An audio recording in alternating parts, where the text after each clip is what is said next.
3 pembelian terbaikku saat kuliah yang sangat aku rekomendasikan ke kamu. Aku tahu banget kamu itu sekarang lagi kuliah dan kamu lagi bingung nih, pengen beli apa sih yang terbaik buatku?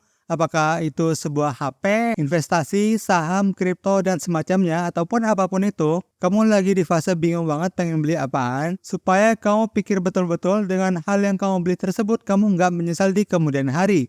Oleh karena itu, pada video kali ini aku akan bagiin ke kamu apa-apa aja yang aku nggak menyesal sama sekali saat aku kuliah membelinya. Pembelian yang pertama yang aku nggak sesalin sama sekali adalah kursus online. Pernah aku berpikir bahwa ketika kita membeli kursus itu, kita hanya buang-buang duit doang, kita nggak mendapatkan hal yang bermanfaat. Akan tapi aku salah banget ketika aku membeli sebuah kursus online. Kursus online yang pertama kali aku beli itu kursus seputar Photoshop, yang mana di situ aku belajar bagaimana cara menggunakan Photoshop. Juga selanjutnya aku membeli sebuah kursus desain, yang mana aku itu bagaimana bisa mengerti sebuah desain, prinsipnya, fondasinya, dan semacamnya. Dan salah satu kursus yang paling aku nggak sesalin adalah kursus Akademi Kreator, di mana di kursus ini kita diajarkan bagaimana kita membuat konten dari nol.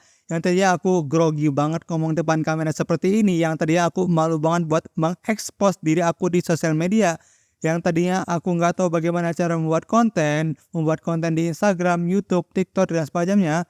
Di sini aku belajar banyak dan itu sangat efektif banget meskipun harganya lumayan mahal untuk sekarang ini. Yang aku dapatkan adalah aku bisa mendapatkan komunitas, ya, aku bisa mendapatkan panduan-panduan update terkini dan juga update kelas yang bisa terupdate secara berkala, yang mana itu tuh harusnya value-nya, manfaatnya itu lebih tinggi daripada harga yang harus aku bayarkan. Dan dengan kursus online ini aku bisa berkembang secara pesat di dunia konten, dan kamu bisa bandingin sendiri bagaimana kontenku yang paling awal sampai yang sekarang itu memiliki perkembangan yang sangat pesat, meskipun nggak seperti konten-konten orang di luar sana yang sangat perfect banget. Tapi perbandingan di sini adalah konten aku yang pertama kali dan juga konten aku yang sekarang itu aku sangat bisa membedakannya, dan itu aku alhamdulillah banget. Karena apa? Karena salah satu sarananya aku bisa begini adalah aku membeli sebuah kursus yang di situ aku ajarkan berbagai macam hal, membuat konten, mencari ide topik, mencari scripting, membuat skrip, menganalisa konten, dan itu tuh analisa juga termasuk hal yang kita penting untuk melakukannya, karena tugas kita seorang content creator itu bukan cuma setelah upload konten udah dilepas aja, enggak, karena setelah kita mengupload sebuah konten, kita harus menganalisa juga mana yang baik kita pertahankan, mana yang buruk kita tinggalkan. Itu semua aku dapatin dari apa? Dari sebuah kursus online, yang mana kalau kamu bisa mengikutinya juga, kamu bisa klik link di bawah sini, udah aku cantumkan bagaimana kamu bisa bergabung menjadi seorang content creator juga. Juga tadi di awal aku sempat menyinggung sebuah kursus desain. Kenapa aku nggak menyesal telah membeli kursus desain? Karena dari kursus desain yang telah aku ikutin, yang aku bayar kepadanya, aku punya komunitas juga, yang mana isinya desainer semua. Itu dikumpulin di satu wadah dan aku bisa bertanya kepada mentor di situ, aku bisa berkomunikasi dengan sesama desainer di situ, dan yang paling penting, aku bisa tahu bagaimana fundamental desain yang baik dan juga desain yang buruk itu bagaimana. Nah, kenapa ini penting? Karena ini sangat berpengaruh banget ketika aku sekarang ini, karena desain yang baik itu bisa membuat kita lebih enjoy, membuat kita lebih nyaman melihatnya, dan akan berbeda banget dengan desain yang kurang nyaman dilihat. Itu tuh akan menyakitkan mata kita, dan kita akan seperti ada alarm yang mengikatkan kita bahwa oh, desain ini kurang tengah, oh, desain ini kurang kiri, dan semacamnya. Meskipun dulu aku itu fokusin di dunia desain, tapi aku berpindah kepada dunia sekarang ini, tapi itu nggak aku sesalin, aku udah belajar desain dari dulu, karena itu sangat kepake juga sekarang ketika aku membuat thumbnail YouTube, katakan itu aku bisa kepake banget. Aku bisa masih menggunakan prinsip-prinsip desain yang aku gunakan ketika aku masih menjadi seorang desainer.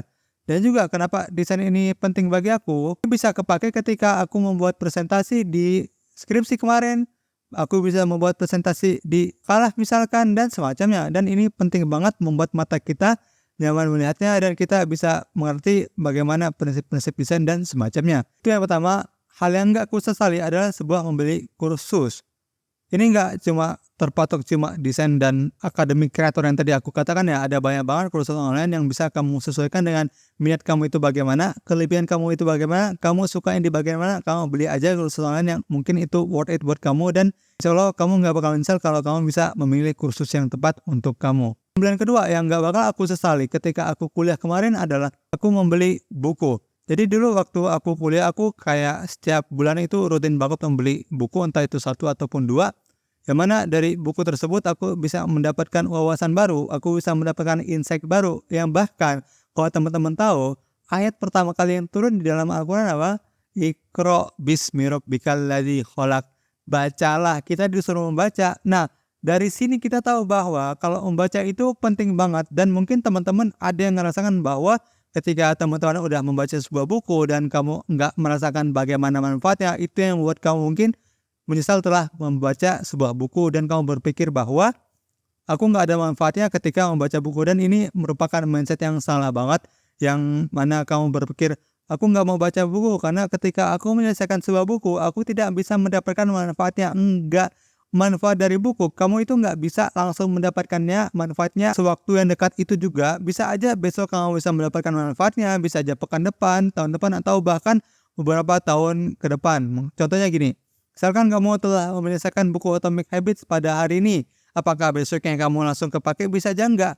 Bisa aja kamu bisa menggunakan apa-apa yang kamu dapatkan di buku Atomic Habits itu di pekan depannya, di bulan depannya, atau bahkan di tahun depannya. Dan juga kalau teman-teman tahu dalam membaca buku ini, kenapa aku nggak menyesal membeli buku kepadanya, meskipun nggak semua buku telah aku selesaikan yang telah aku beli, tapi itu bisa menjadi sarana aku ketika aku ada waktu luang dan aku bisa menggunakan waktu tersebut untuk membaca buku.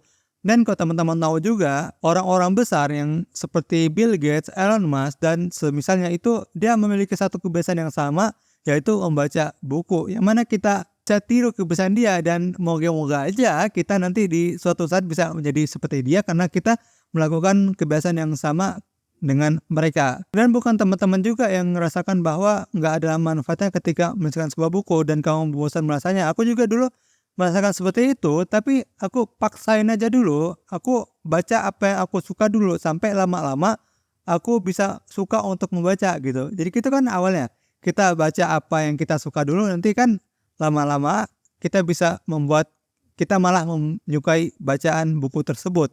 Yang mana tadinya kita paksa untuk membaca buku, tapi bisa aja ketika kamu sudah terbiasa membaca buku dan kamu bisa konsisten membaca buku, bisa aja nanti suatu saat kamu ada satu momen yang mana kamu itu terasa hampa satu hari tanpa membaca buku karena itu sudah menjadi kebiasaan kamu.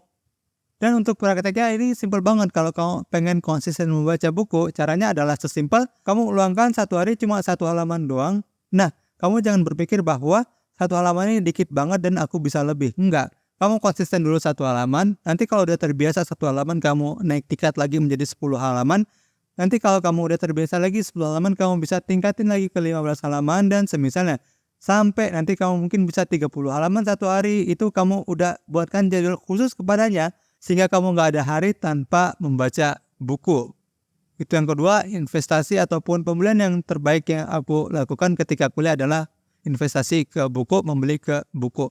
Nggak usah banyak-banyak, satu bulan satu buku juga nggak masalah. Paling cuma bisa keluarin 100 sampai 150 ribuan lah untuk yang terjemahan bahasa Indonesia ya. Nggak tahu kalau yang bahasa Inggris. Pembelian ketiga yang nggak aku sesalin, ini mirip dengan yang pertama. Yang tadi kan pertama aku sebutkan kursus online. Yang ketiga adalah webinar online. Ini sama-sama online tapi sama-sama lebih bisa memberikan aku manfaat karena aku telah mengeluarkan uang untuk value yang lebih banyak daripada yang aku keluarkan. Dulu aku pernah ingat banget webinar online yang pertama kali aku beli adalah webinar yang diisi oleh Hensa Adriano. Buat kamu yang belum tahu, beliau adalah graphic designer profesional yang mengajarkan kita sebuah prinsip desain.